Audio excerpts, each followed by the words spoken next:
Hey guys, it's Glenn from glenscarcollection.com, and just wanted to give you an update on the 2020 M340i xDrive. As you know, this is my new daily driver that I leased about 8 or 9 months ago.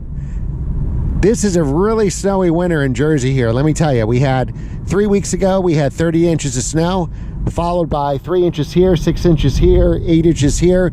We have another 8 inches on the way, and then a couple more snowstorms following that.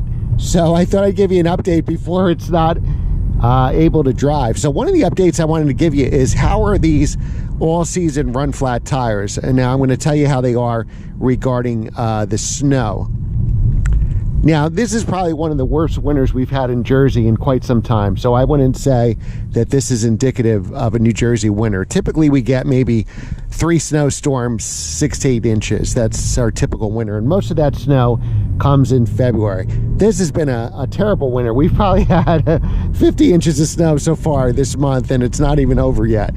So the all-season run flats are fine in the winter, but if I knew we were going to have 50 inches of snow, or that's something consistent, which it is not here in northern New Jersey, I would spend the money and get a dedicated winter tire. I had that on the Audi S8. That only comes with summer tires, believe it or not, the S8, unlike the A8, which comes with all seasons.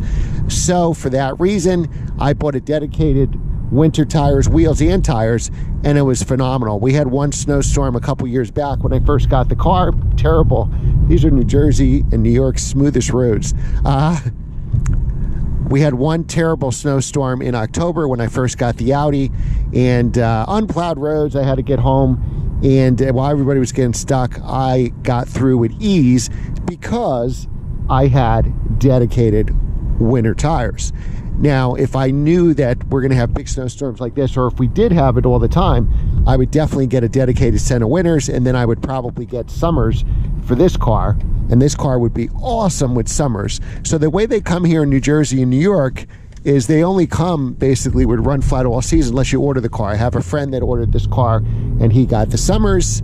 You can even get rear drive if you order the car, and I'm sure in some places it would come standard with rear drive. And then he got a dedicated set of winter tires, which is very, very smart. So this was a lease. That's somebody's bumper. Wow. I didn't want to go crazy, so what I did was I wanted to mitigate my costs, since this is a lease and I don't plan on buying it after the 3 years are out, because there'll be something else that'll catch my eye. I want to spend as least money as possible, so I'm sticking with the all seasons. Now, I don't anticipate the next 2 winters with this car will be terrible like this February, so I think I'll be just fine. See, they've already treated the roads. They don't always use salt. They use like this oil they put down, and New Jersey's actually out of salt right now. So I think normally with the next 2 winters, I'll be fine with the all seasons, even though that wasn't good certainly for the month of February. If you live in a real snowy area, then I would highly recommend a dedicated set of winter tires. Now, we have about 3,400 miles on this car, way lower than I anticipated due to COVID, of course. I thought I'd be way over the mileage of 12,000 miles a year. Instead, I'm about 9 months into it with 3,400 miles. Well, that's good. So then when the spring and summer comes, we can put as many miles as we can. And when COVID's over and I'm back to working in my office, I could just pile on the mileage. So that's actually a good thing. So far, the only service we had, I believe, was the 1,000-mile service, which is really a glorified oil change. You do have 3 years of free service. It used to be 4, now it's 3. And then you also have 4-year, 50,000-mile bumper-to-bumper warranty. All right, we'll turn here and we will turn around. But otherwise, I really, really love the car. What I wish it was different. I wish it had a manual transmission. But otherwise, I think I'm pretty good. This car is so fast, especially with the all-wheel drive. It really gets the traction to the ground. Now, I love M3s, and like the E46 M3 and the V8 M3 with the S65, so I'm used to high winding engines, and you have to wind them out to make big power. This car is quite the opposite of that. Quite the opposite of that. Oh, and one thing else as well, guys, I'm experimenting with a new GoPro position, so let me know what you think of this position in the comments below. But otherwise, this has been a fantastic daily driver. Now, why did I pick this, say, over an M5? Well, first of all, this is half the price, half the lease payment, And similar performance. The M5 is definitely faster. The M5 definitely feels more like an M car, but this is way more chuckable. So this is, I do drives on the weekends with my friends, and sometimes we do them in the winter. And if I do it in the winter, I don't want to get the salt on the 911, so I take this car. So this car, because it's smaller and lighter, has a huge advantage of the M5. It doesn't have the outright speed or the, I'll say, visceral experience of the M5.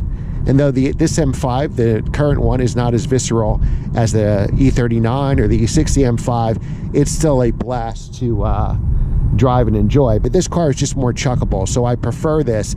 And it does very well. I mean, except I'd rather have a, probably than the 8-speed automatic torque converter transmission.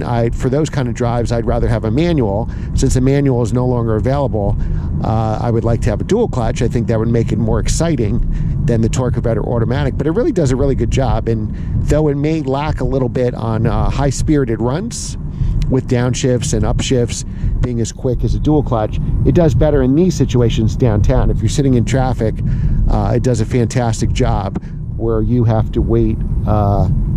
You don't get the jerkiness of the dual clutch around town. So that is my update as we go on these bumpy roads here. That's our winter update. Hopefully it'll be spring. Spring can't come soon enough, I'll tell you that. All right, guys, remember to like, share, and subscribe, and I will see you next time.